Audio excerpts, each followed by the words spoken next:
तो हेडिंग डाल लीजिए, अहमदाबाद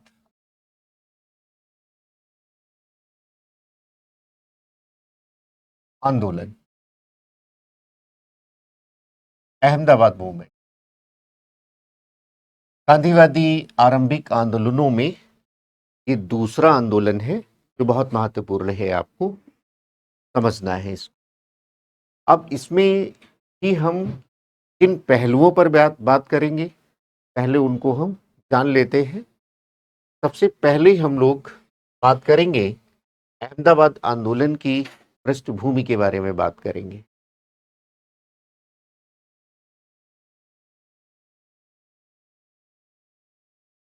उसके बाद हम लोग बात करेंगे गांधी जी की भूमिका पर। इस आंदोलन में गांधी जी का जुड़ना और उनकी क्या भूमिका रही है, उसकी बातचीत हम लोग करेंगे। तो गांधी जी की भूमिका पर हम लोग बात करेंगे।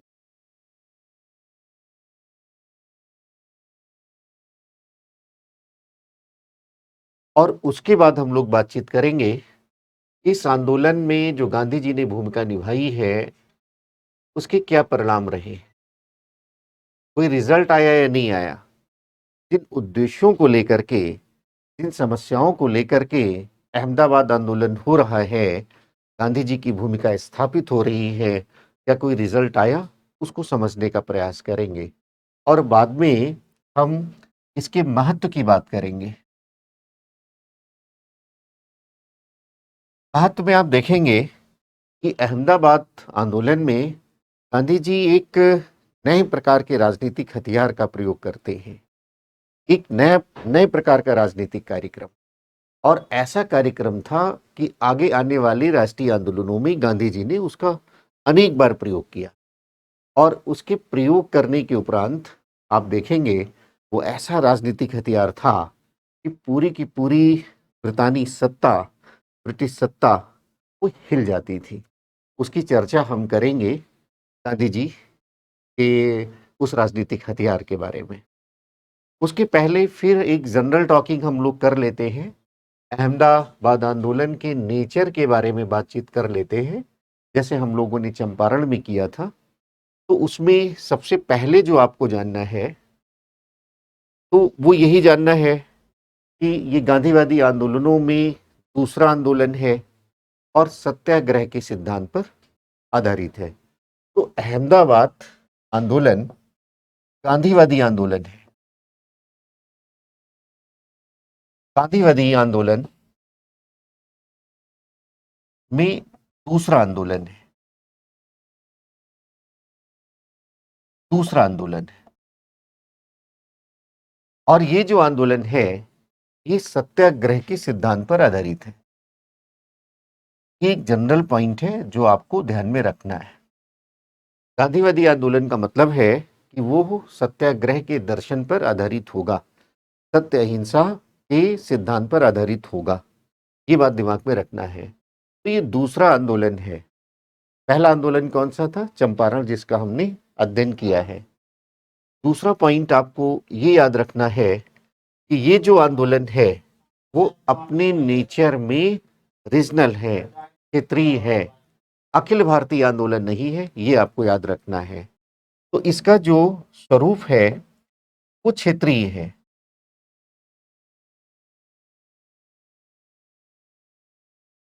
इसका अर्थ ये है कि अखिल भारतीय स्वरूप नहीं है। ये आपको ध्यान में रखना है।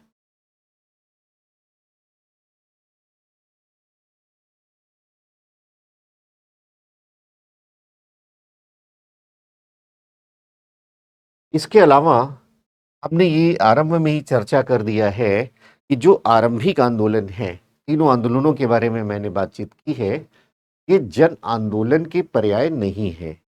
ये जन आंदोलन नहीं है। यानी आपको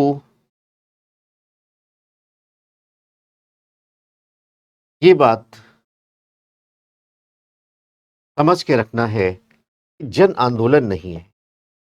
इनका क्षेत्रीय स्वरूप है, वर्गीय हित है, मजदूरों के हित है। जैसे चंपारण किसानों का था, ये मजदूरों से जुड़ा हुआ है, आम जनता से नहीं है, एक वर्ग से इसका रिश्ता है।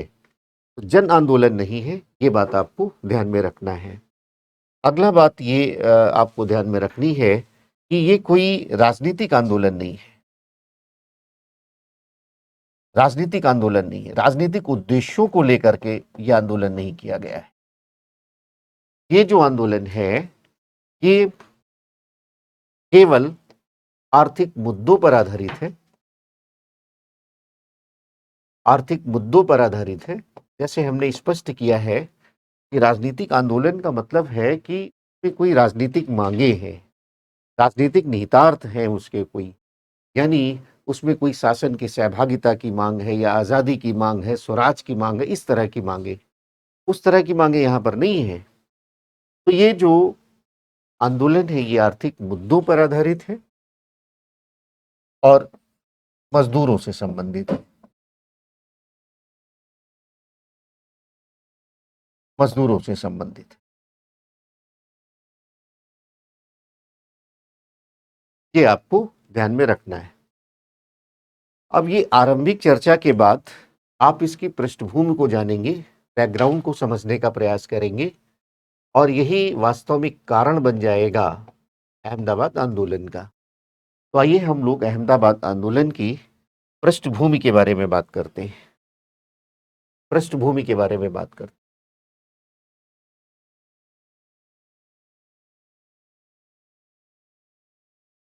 आप इसको कारण समझ सकते हैं।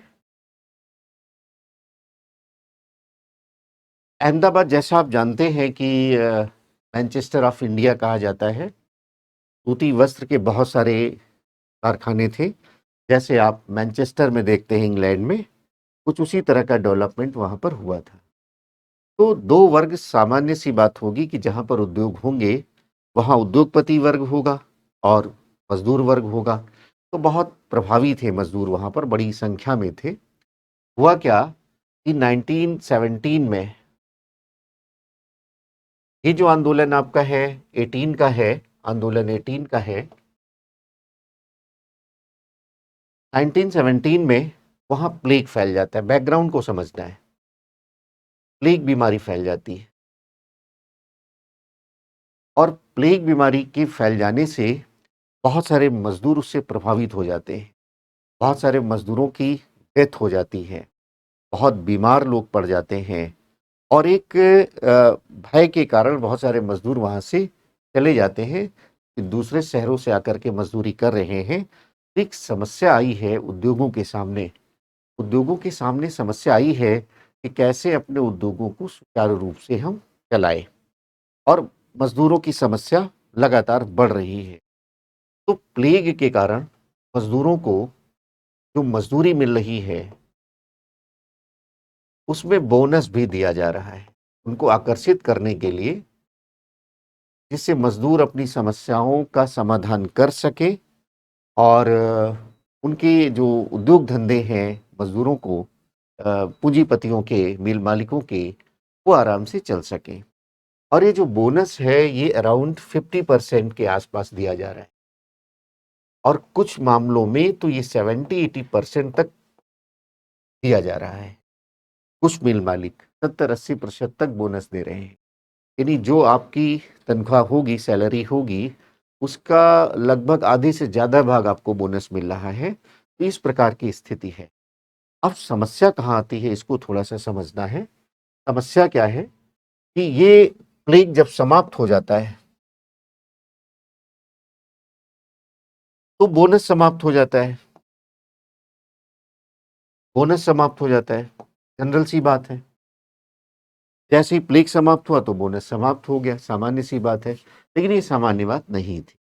आप इस समय को देखिए, पहले विश्व युद्ध का समय है, फर्स्ट वर्ल्ड वॉर का समय, और ये जो पहला विश्व युद्ध है इसके कारण अनेक समस्याएं आ रही हैं, अनेक समस्याएं।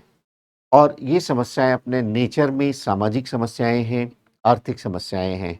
महंगाई बहुत बढ़ रही है, जो विदेशों से वस्तुएं आ रही हैं युद्ध के कारण अब वो बहुत महंगी हो गई हैं और एक रिसर्च के मुताबिक लगभग जो मूल्य था वो लगभग 2.5 गुना बढ़ गया था जो विदेशों से वस्तुएं आ रही थी। और उसके एवज में ना तो मजदूरी बढ़ रही थी यहाँ पर, और जो भारतीय उत्पाद हैं उनकी कीमतें भी सामान्य रूप से नहीं बढ़ रही थी, उसमें कहीं कोई महँगाई नहीं थी। इन्फ्लेशन सिर्फ़ जो विदेश से वस्तुएँ हैं और बड़ी संख्या में वस्तुएँ आ रही थी। इंडस्ट्रियल रिवॉल्यूशन में हमने देखा, उसकी कई बार चर्चा की, यहाँ से कच्चा माल जाता है, वहाँ से तैयार माल आता है, उसके एडिक्ट हो गए हैं यहाँ के लोग। खान-पान की वस्तुएँ हैं, नमक है, चीनी है, चाय है, वस्त्र हैं, बहुत सारे प्रोडक्ट वहाँ से आने लगे हैं। आदमी का जीवन वहाँ से जुड़ा हुआ है। बिना उन वस्तुओं के जीवन जीना भी कठिन हो गया था।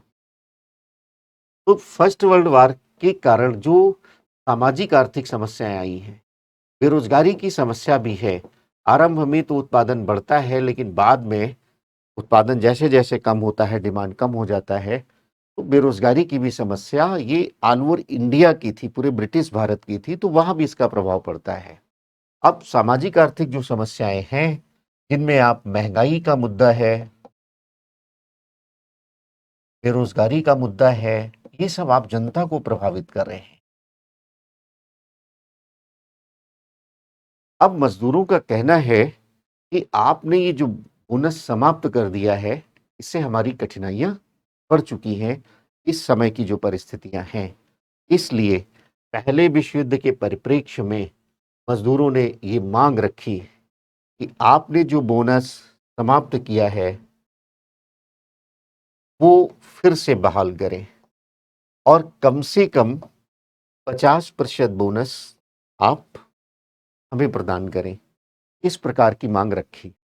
इतनी दशाएँ खराब थी मज़दूरों की, उनकी कार्य दशाएँ, उनके जीवन का स्तर, उनको कोई फैसिलिटीज़ नहीं थी, उनके निवास स्थान, उनकी मेडिकल फैसिलिटीज़, वर्किंग आवर्स इतने ज़्यादा थे कि बड़ी अमानवीय स्थिति में वो रह रहे थे। यहीं से आपका अहमदाबाद आंदोलन शुरू हो जाता है। इन्हीं माँगों को लेकर के, बोनस की माँग को लेकर के आंदोलन शुरू हो जाता है। तो ये तो पूरी की पूरी पृष्ठभूमि है, वो मूल कारण है जो अहमदाबाद आंदोलन के लिए उत्तरदायी है। अहमदाबाद आंदोलन की पृष्ठभूमि कैसे है, कारण क्या है? प्लेग बोनस उस समय तात्कालिक कारण है और उस समय जो वृहत्तर कारण के रूप में आप बात लिख सकते हैं, उस समय जो पहले विश्व युद्ध के परिप्रेक्ष्य में जो तमाम समस्याएँ हैं, उनको भी आप कारण के रूप में लिख सकते हैं। अब देखिए, इस आंदोलन की बात हम कर रहे हैं, कैसे हमने पहले आपसे जो चर्चा की है कि हम लोग किस तरह से बात करेंगे, हम लोग बात करेंगे पृष्ठभूमि के बारे में, कारण के बारे में और आंदोलन में गांधी जी की भूमिका के बारे में। हमने ये देख लिया है कि कैसे पृष्ठभूमि है, क्या कारण है। अब आंदोलन की बात हम लोग शुरू करते हैं। ये जो आंदोलन है, ये वहाँ के स्थानीय स्तर पर शुरू हो जाता है। प्लेग बोनस की मांग को लेकर के और जो कार्यदशाएँ हैं, जो सुविधाएँ हैं, वेतन है, उनको लेकर के इन मुद्दों पर आधारित आंदोलन वहाँ पर शुरू हो जाता है और स्थानीय नेतृत्व आरंभ में कार्य कर रहा है। स्थानीय नेतृत्व में, इस स्थानीय नेतृत्व में एक नाम बहुत ही महत्वपूर्ण है, जिसको आपको जानना चाहिए, वो है अनुसुईयाबेन साराभाई। अनुसुईयाबेन साराभाई, आप उसको लिख लीजिए।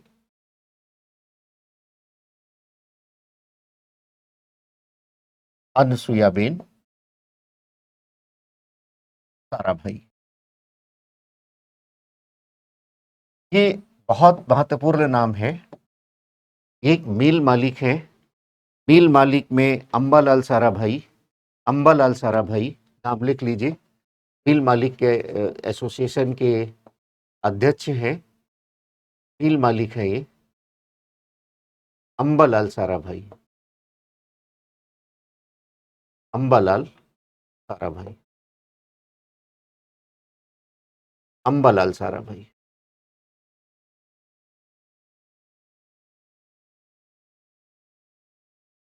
उनकी ये बहन है, उनकी ये बहन है और बाहर पढ़ी हुई थी महिला, लंदन स्कूल ऑफ इकोनॉमिक्स की ये स्टूडेंट थी।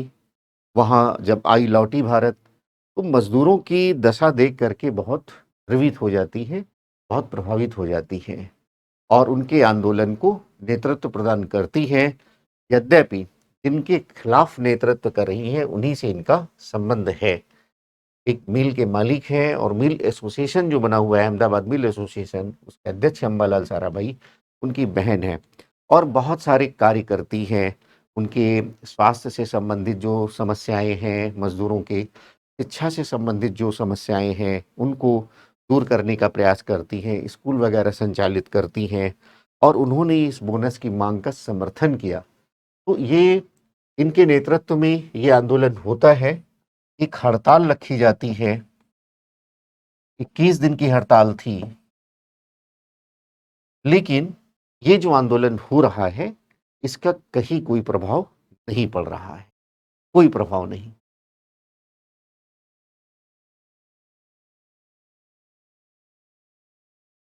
और जब प्रभाव नहीं तो स्वाभाविक है गांधी जी को आमंत्रण भेजा गया और यहीं से गांधी जी का जुड़ना शुरू हो जाता है। गांधी जी को आमंत्रण, गांधी जी को आमंत्रण और गांधी जी 22 फरवरी, डेट लिख सकते हैं आप, 22 फरवरी 1922 को अहमदाबाद आंदोलन से जुड़ जाते हैं। तो ये तो एक आंदोलन का पहला राउंड है। गांधी जी के आगमन से पहले भी वहां आंदोलन शुरू हो चुका है, मांगे शुरू हो चुकी हैं, मजदूर उद्वेलित है, उनमें थोड़ी उग्रता आ जा रही है हड़ताल के दौरान, इस प्रकार की स्थिति है। तो गांधी जी जब आते हैं तो गांधी जी सबसे पहला कार्य यही करते हैं। गांधी जी का आगमन हम लोग देख लेते हैं, आंदोलन से गांधी जी का जुड़ना।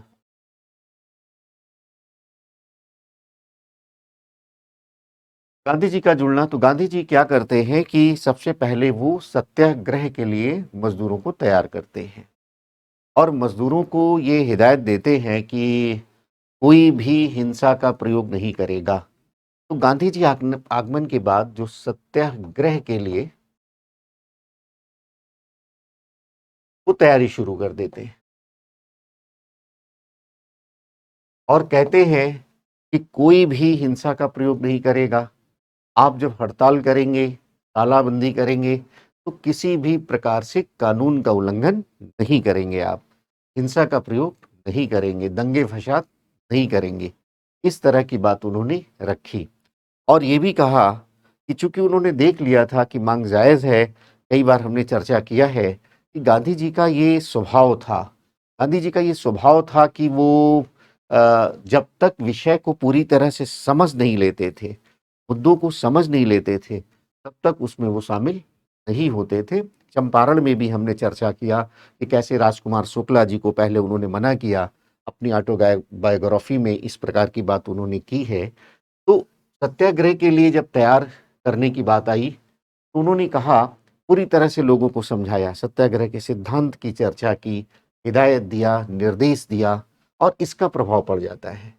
गांधी जी जैसे ही आंदोलन से जुड़ते हैं इसका प्रभाव पड़ जाता है, मिल मालिकों पर भी प्रभाव पड़ जाता है। मिल मालिक उस समय जो हैं, मिल एसोसिएशन के अध्यक्ष हैं अंबालाल साराभाई, ये गांधी जी के मित्र भी थे और इन्होंने साबरमती के आश्रम में काफ़ी योगदान भी किया था पैसों की दृष्टि से। लेकिन एक वो अलग इशू था, ये एक अलग इशू है, मजदूरों से संबंधित है, आम जनता से संबंधित है, तो इसका प्रभाव पड़ जाता है। और प्रभाव, गांधी जी का चूंकि व्यक्तित्व दक्षिण अफ्रीका से ही चर्चा में थे, पहले ही मैंने क्लियर किया है, भारत आते हैं 15 में, विजिट करते हैं और चंपारण से जो गांधी जी का व्यक्तित्व है वो एक नए रूप में आ चुका था। तो दबाव पड़ता है वहां की प्रशासन पर। तो अहमदाबाद के जो कलेक्टर है उन्होंने क्या किया, एक ट्रिब्यूनल बना दिया, ध्यान से समझना है, एक ट्रिब्यूनल बना दिया और इसमें 6 सदस्य थे, 6 मेंबर्स थे। 3 जो हैं मिल मालिक की ओर से हैं और 3 जो हैं मजदूरों की ओर से हैं। अब मजदूरों की ओर से जिन लोगों को नियुक्त किया गया उनमें एक तो गांधी जी स्वयं थे, आप उनके नाम आप नोट कर लीजिए। कई बार हमने चर्चा किया है कि इतिहास में जो बच्चे वैकल्पिक विषय लेकर के या तैयारी करते हैं तो उनको अध्ययन भी इस प्रकार से करें। इसका एक लाभ हो जाता है कि थोड़ा-सा अगल-बगल की चीज़ें भी आप देखते रहें कि प्रारंभिक परीक्षा की आपको अलग से तैयारी ना करना पड़े। तो उसमें जो नाम है, एक तो गांधी जी स्वयं है,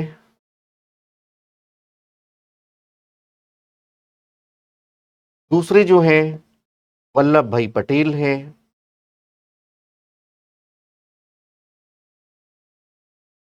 और तीसरे जो व्यक्ति हैं वो शंकर लाल बैंकर हैं। शंकर लाल बैंकर हैं।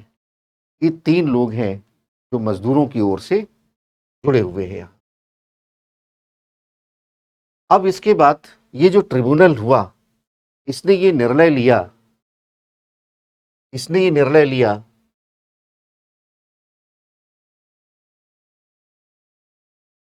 कि 20% बोनस मज़दूरों को दिया जाए, 20% बोनस मज़दूरों को दिया जाए, ये निर्णय लिया।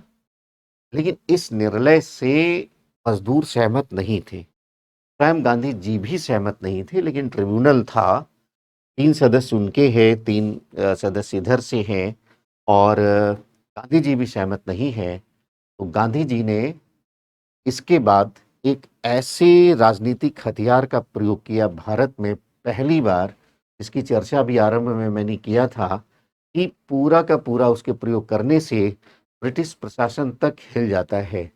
गांधी जी ने क्या किया, इसके इससे जो मजदूर सहमत नहीं हुए, मजदूर सहमत नहीं हुए,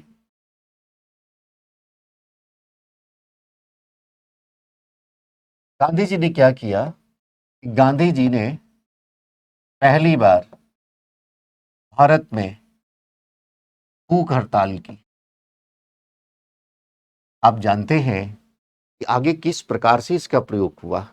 भारतीय राष्ट्रीय आंदोलन में एक नया राजनीतिक हथियार, उपवास का हथियार, हंगर स्ट्राइक।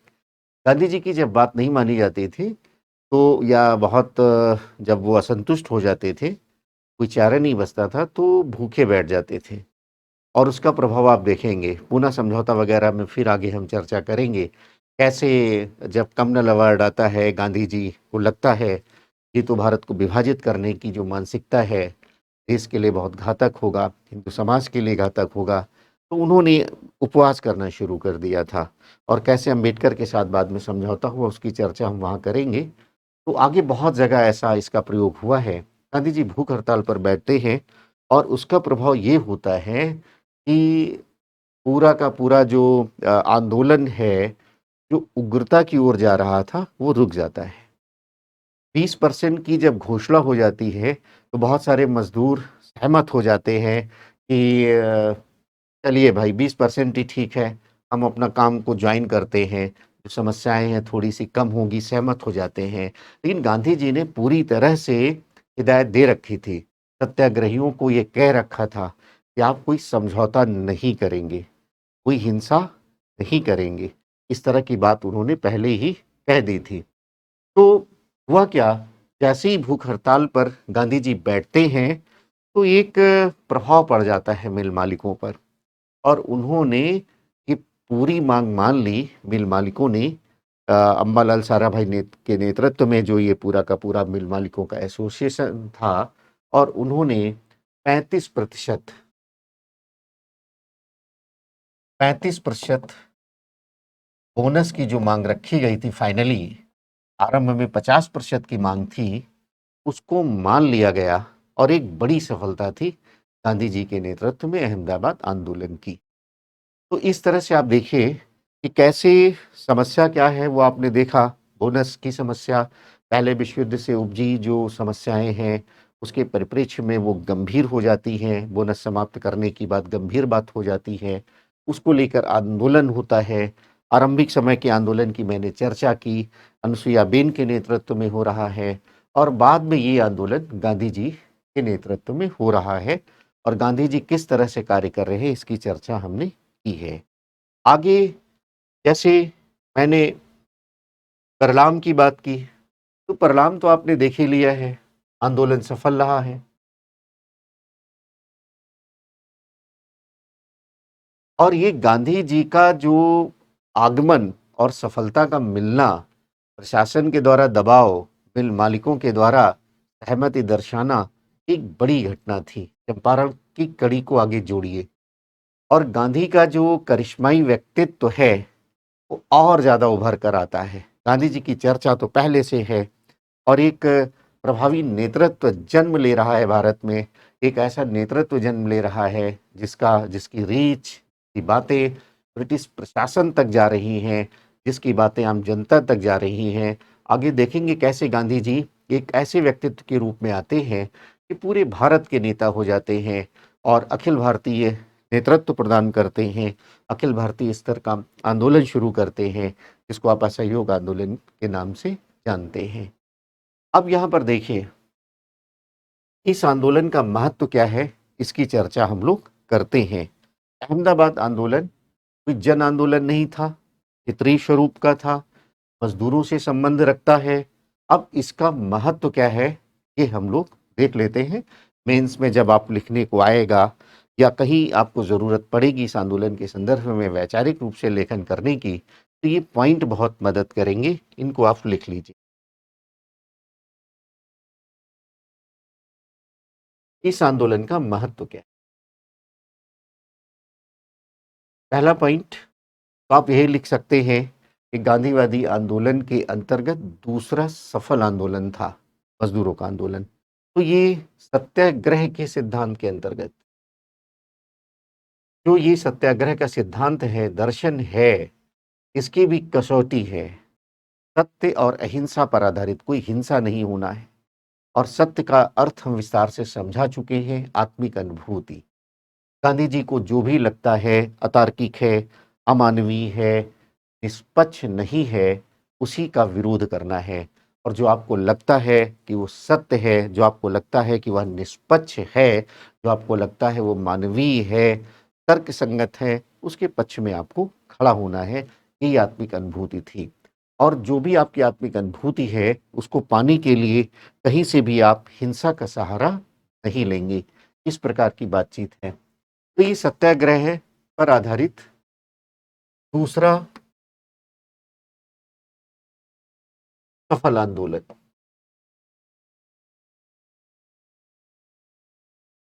दूसरा सफल आंदोलन। दूसरी बात आप लिख सकते हैं कि गांधी जी ने इस आंदोलन में एक नए राजनीतिक हथियार का प्रयोग किया। नए राजनीतिक हथियार का प्रयोग, जिसकी चर्चा हमने अभी आपसे की है। और वो हथियार क्या है? वो हथियार है भूख हड़ताल। वो हथियार क्या है? भूख हड़ताल।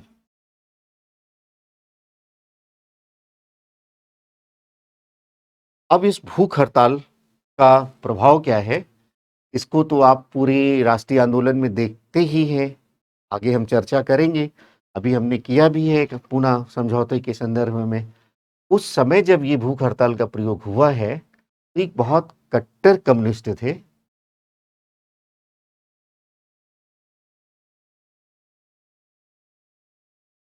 और उनका नाम था E.S. नंबूदरीपाद। नंबूदरीपाद ये उनका नाम था। और उन्होंने ये चर्चा की कि इस हथियार के माध्यम से गांधी जी ऐसे कार्यों को करने में सफल हो जाते हैं जो सामान्य रूप से कठिन माना जाता था। उन्होंने कहा कि इससे उन्होंने सारे मजदूरों को गोलबंद कर लिया। जैसे ही वो भूख हड़ताल पे बैठे, सारे मजदूर, जो अभी हमने बताया कि आकर्षण में 20% के आकर्षण में कुछ टूट रहे थे, आंदोलन जो शिथिल पड़ रहा था वो रुक जाते हैं और सारे के सारे मजदूर एग्जिट हो जाते हैं। गांधी जी जैसे ही भूख हड़ताल पर बैठते हैं तो सारे मजदूर संगठित हो जाते हैं। ये नंबूदरीपाद जी कहते हैं। दूसरी बात वो यह भी कहते हैं कि मजदूरों में जो एग्रेशन आ रहा है, आपने देखा रशियन रिवॉल्यूशन का प्रभाव, साम्यवाद समाजवाद का प्रभाव, और कैसे वहाँ हिंसा की वकालत, वर्ग संघर्ष की वकालत, बुर्जुआ वर्ग सर्वहारा वर्ग उनके मध्य हिंसा की बात, उससे प्रभावित है मजदूर। ट्रेड यूनियन आंदोलन को बल, मजदूर आंदोलन को जो बल, तो उनमें उग्रता का तत्व आ रहा है। पूंजीपतियों के खिलाफ हिंसात्मक बातें आ रही हैं, तालाबंदी, तोड़-फोड़ इस तरह की बातें अब आ रही हैं। नमूद्रीवाद साहब कहते हैं कि जैसे ही गांधी जी ने हंगर स्ट्राइक का प्रयोग किया, तो ये मज़दूरों में जो उग्रता का तत्व है, ये अपने आप समाप्त हो जाता है। मज़दूर शांत हो जाते हैं। तो इस हथियार का बड़ा चमत्कारिक प्रभाव हुआ है। तो आप ऐसा लिख सकते हैं कि भारत में एक नए राजनीतिक हथियार का प्रयोग किया। भूख हड़ताल का जो हथियार है, ये भारत में पहली बार गांधी जी ने पहली बार यहाँ नहीं किया, भारत में पहली बार किया है, ये बात आपको ध्यान में रखना है। अगर मैं चर्चा करूं कि गांधी जी ने पहले कब किया है, तो दक्षिण अफ्रीका के इतिहास को आप पढ़ते ही हैं और दक्षिण अफ्रीका के इतिहास के संदर्भ में आप पढ़ते हैं कैसे उन्होंने फिनिक्स फार्म की स्थापना की, टॉलस्टॉय फार्म की स्थापना की। तो टॉलस्टॉय फार्म में पहली बार गांधी जी ने हंगर स्ट्राइक किया था। ये बात आपको ध्यान में रखना है। लिख सकते हैं टॉलस्टॉय, टॉलस्टॉय फार्म में।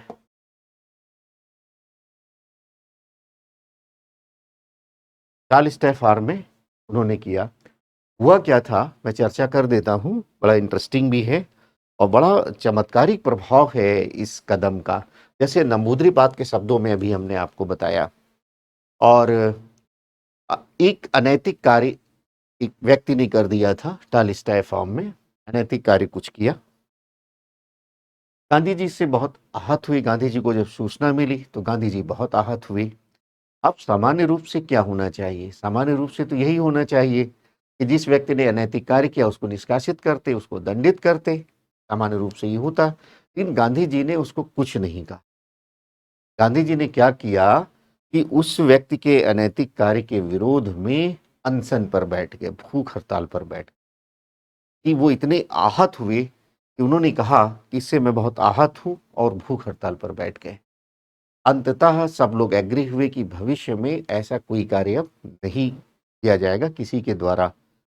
और बड़ा इसका चमत्कारिक प्रभाव इस तरह से दिखाई पड़ा कि टॉलस्टॉय फार्म के इतिहास में उस प्रकार का अनैतिक कार्य फिर कभी हुआ ही नहीं।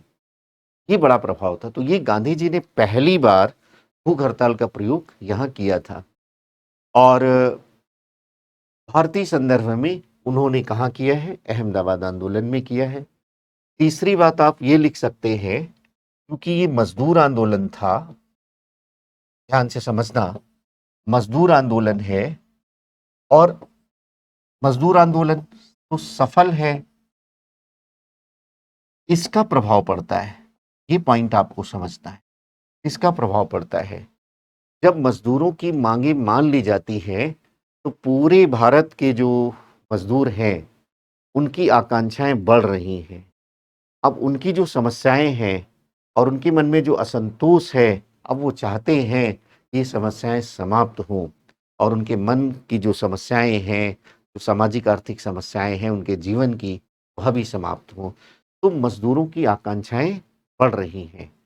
तो मजदूर आंदोलन का ये बहुत प्रभाव हो जाता है। और जब आकांक्षाएं बढ़ेंगी तो स्वाभाविक है मजदूरों में चेतना बढ़ रही है। चेतना बढ़ रही है तो संगठन बढ़ रहे हैं, मजदूर संगठन बनने लगते हैं। और आपने देखा कि 1918 में ही पीपी वाडिया साहब मद्रास क्षेत्र में, नाम लिख लीजिए, एक दो उदाहरण लिखना जरूरी है। पीपी वाडिया मद्रास क्षेत्र में इन्होंने ट्रेड यूनियन आंदोलन को संगठित किया और पूरे भारत में एक जागरूकता फैलती है। आप देखेंगे कि 1920 में ही, 1920 में ही All India Trade Union Congress, AITUC की स्थापना हो जाती, एटक की स्थापना हो जाती। यानी ये मजदूर चेतना के अखिल भारतीय स्वरूप का जो अखिल भारतीय स्वरूप ग्रहण हो रहा है, उसको दर्शाता है। पूरे भारत के मजदूरों के संदर्भ में all India Trade Union Congress की स्थापना हो जाती है। इस प्रकार का प्रभाव पड़ता है इस आंदोलन का। इसके बाद आप देखेंगे एक सिद्धांत आता है और वो सिद्धांत है ट्रस्टीशिप का सिद्धांत। ट्रस्टीशिप का सिद्धांत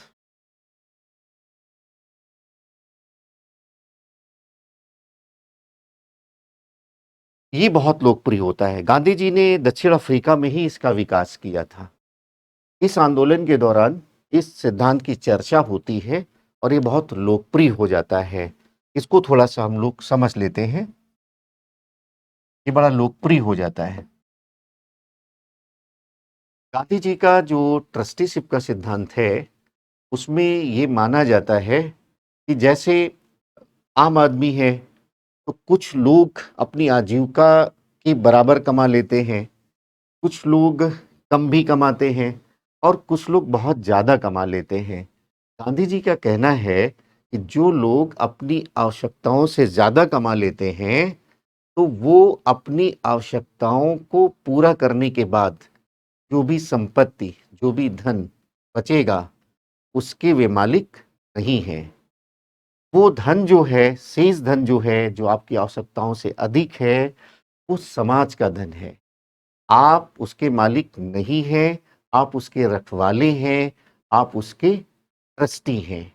और यह जो भी धन है, चूँकि समाज का धन है, इसका उपयोग आप लोक कल्याण के कार्यों में लगाइए। आप हॉस्पिटल्स बनवाइए, स्कूल्स बनवाइए, धर्मशाला बनवाइए या जो भी जनहित से जुड़े हुए कार्य हैं, उसमें आप इसका प्रयोग करेंगे।